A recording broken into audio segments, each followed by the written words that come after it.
Court does call the case. People versus Herbert Ice.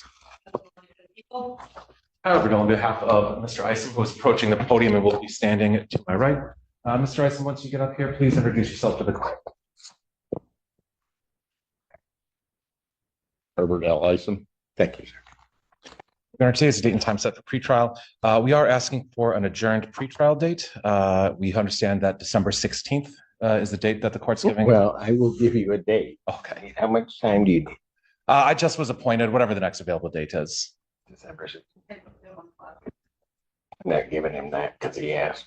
I was given by the staff, Your Honor. Why are you giving up dates? Okay, all that stuff I asked? about what you do. Nah. No, don't give me the hand.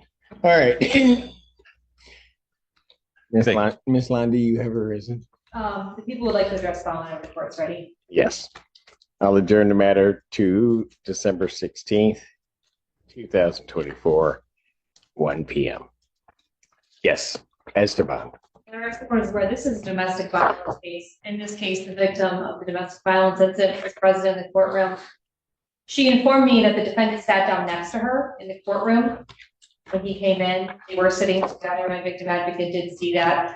They were separated when Mr. Lindell took the defendant out and told me to speak to them. And at that time, I know the victim advocate went and spoke with the victim. For the record, this is not a crowded courtroom. There are many, many open seats available. There is a no contact order that was entered on November 25th, 2024. It's now December 2nd, so just a few days ago, where the defendant wants to have absolutely no contact with the victim. People would contend that sitting next to her is contact. I understand that she is here wishes to address the court to request a removal of the no contact order.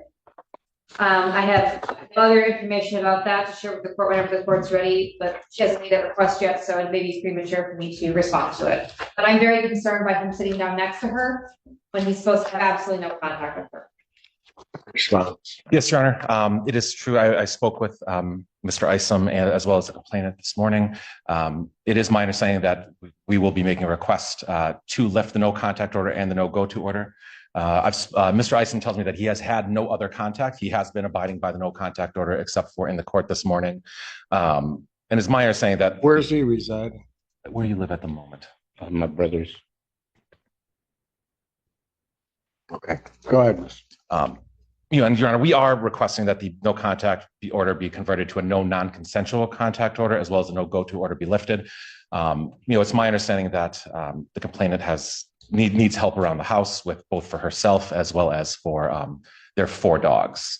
And so we are just requesting that I did talk to my client about what the no contact order means, and that at the meantime, he should not be having contact until the court agrees. After we spoke, I instructed him to separate himself and sit on the other side of the courtroom, which he had no issue doing. So no matter what the court orders today, I'm confident that Mr. Isom will abide by whatever the order is, but we are requesting that. Well, did he understand there was a no contact order in place? Yes, I understood it, but I didn't know that in the court that would be the same thing. I thought with the people here that Why would it change? I'm stupid. All I can say, ignorance.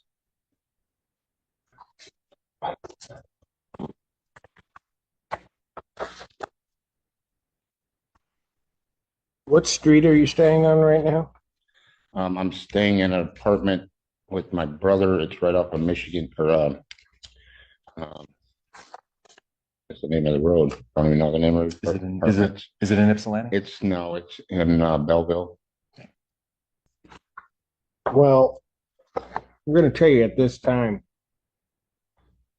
sir, the best I can explain this to you, because I've had this other same incident occur just last week. I take the no contact orders very seriously. And when the court says no contact, that means no contact. I understand.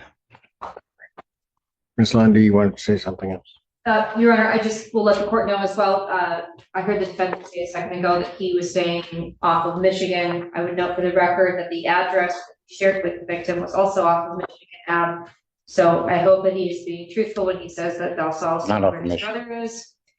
We did request a $25,000 surety bond. He was given a $5,000 PR bond, no electronic monitoring. And the defense has moved to change the no contact to no non-consensual contact. I know the court historically has liked to hear from the victim, and if the court intends to follow that procedure, I'm happy to place my concerns about that on the record after we hear from her, or I can do it now, whatever. No, I can hear from you afterward. Okay. Okay, where is she? Come on, sir, have a seat over here.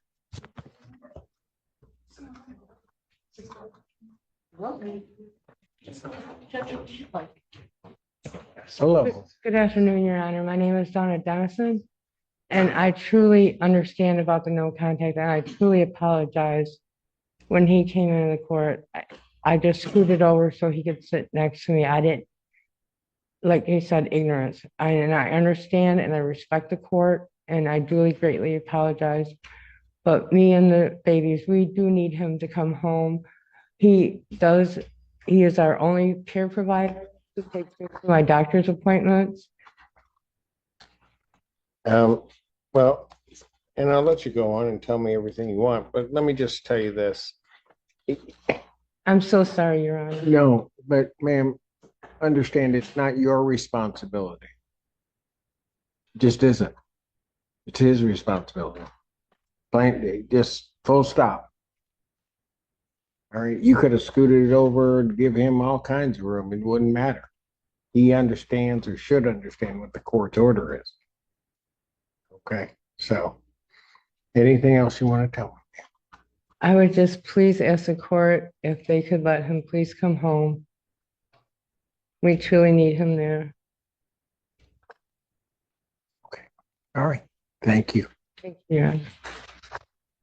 Ms. Lundy. Your Honor, in late 2023, the defendant was charged with domestic violence by my office, naming Ms. Dennis as a victim at that time. I believe he was arraigned on December 26, 2023, and given a contact order. At a pretrial hearing before this court, Your Honor, on January 8, 2024, Ms. Dennison appeared, requested the no contact order be lifted. That case was ultimately dismissed at the time of the final settlement conference in February of 2024. And we're back here again, new allegations of domestic violence. I'm very concerned for the victim's safety. I'm concerned that the obligation of the no contact order feels on her. Obviously, we can't control how she feels and how she thinks, but the court is familiar with domestic violence situations, domestic violence relationships, and the shifting of responsibility that put on the victim. I'm asking the court to maintain the no contact order. What was the never mind. Go ahead. No, I was anticipating what the court was going to, I thought I was anticipating what the court was going to ask. I just would add that the allegation in the police report is that this is a single shove onto a couch, is the allegation of the domestic violence. So the underlying crime that is alleged is fairly minor as far as in terms of the range of domestic violence cases that this court sees. And so I think that should be taken into consideration as well. Well, but counsel, there's also an allegation of destruction of her property, right? So it's that being the count two on the complaint. So it's not maybe as simplistic as one wants to believe. I guess I'm also a bit concerned with this previous. Yeah, well, I'm concerned about a number of things. I'm concerned about the fact that we had the previous case. I'm also concerned that there's a no contact order in place. And it's just, these at this, just ignore it. I mean, and it doesn't work that way. mean, the cold-hearted reality is maybe you ought to tell me why I shouldn't incarcerate the defendant. I don't know that I can trust. Your Honor, I mean, I think, given the nature of the contact and the fact that the complainant is here requesting, she came here specifically to request that the no contact order be lifted. I understand, Your Honor, it is what it is. We are the court, prosecutor, court staff witnessed what they saw. However, incarceration, I feel, does not suit the alleged crime.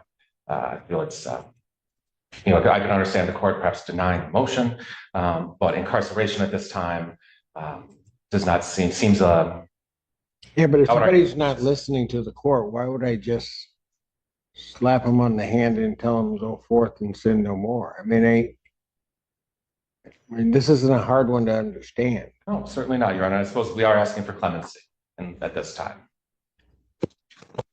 I did get into the meat and potatoes of the report, but for the court's information, the officers observed that the bed mattress was flipped over in the bedroom when they arrived, and they observed broken glass on the bedroom floor, and the information provided by the victim, to the police officers at that time was from old Christmas ornaments that the defendant that had been destroyed. It says that Dennison had destroyed, but I think that may be a typo in the report.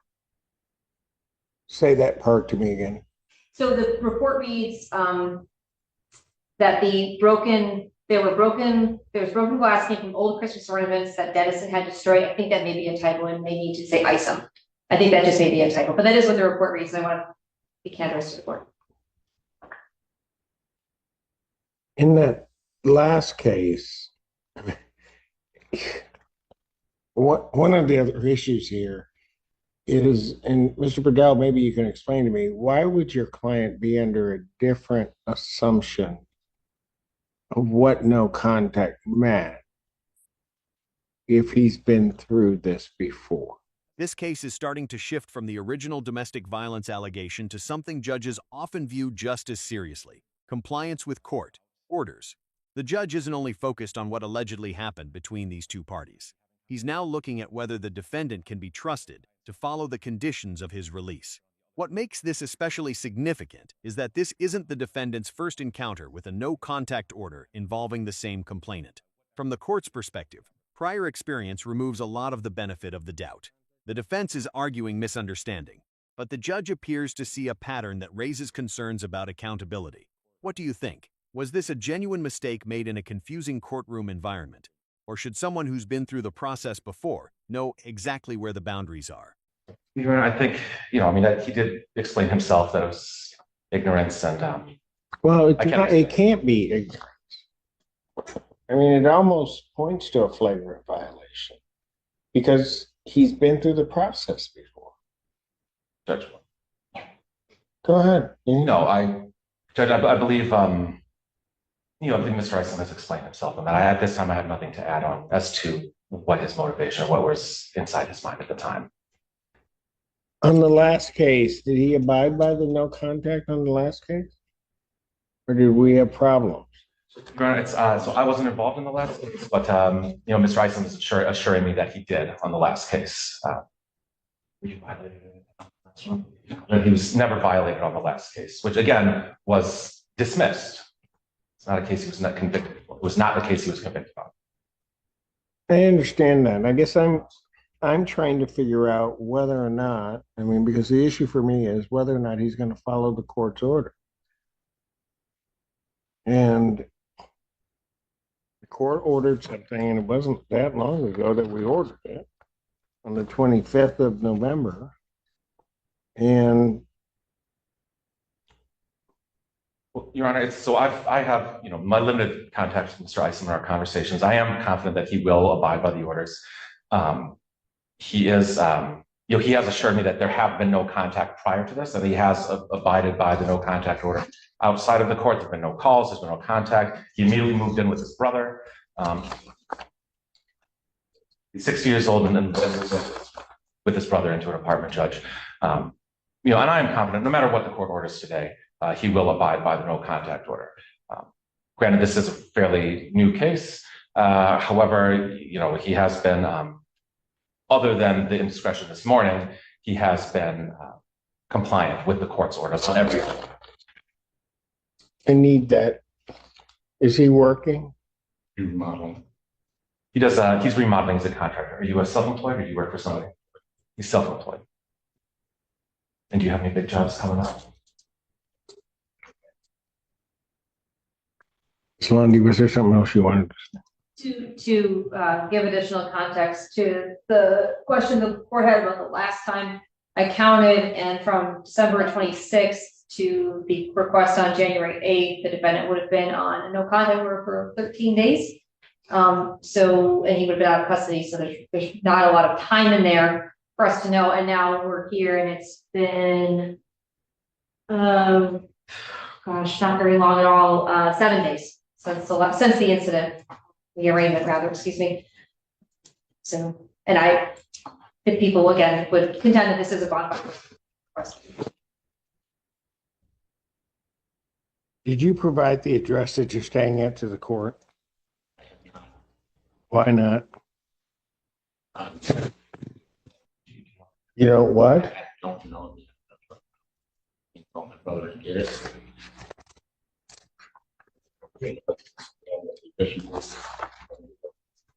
House is nowhere near there. So, sir, your release order indicates, reading from paragraph 10, you're not to go to the 5229 West Michigan Avenue. I'll leave out the lot number except with a civil standby with the police. Then it further reads, if this is your home address, which it is, you must find another place to live and notify court of your new address within 24 hours of your release from jail by contacting, and then we put the court's number in. What? Jerry, he would be able to provide his brother's address today if given a few moments to make the call and just confirm. No, this is the first pre-trial. Just for the. I understand it's the first pretrial, but I mean, I've got at least 2 violations before we've had the first pretrial. I mean, what is it? He doesn't think he has to follow the rule? No, Judge, that's certainly not it. I mean, this is, understand with the holidays that just occurred. It is a lot going on for a civilian. So, but I've assured him now that he has counsel. Like I said, I was just very recently appointed. I will make sure to give him extra attention to guide him to make sure that he is in compliance going forward.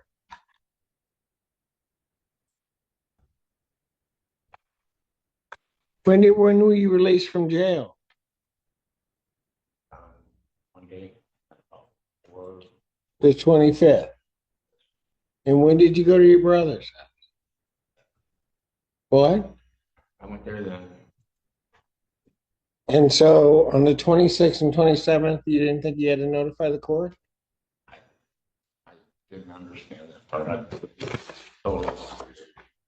At this point, the defendant is facing trouble on 2 separate fronts. First, the alleged violation of the no-contact order by sitting next to the complainant in court. Second, the failure to notify the court of his new address after release, which was a condition of his bond. In criminal cases, bond conditions are not suggestions. They are court orders.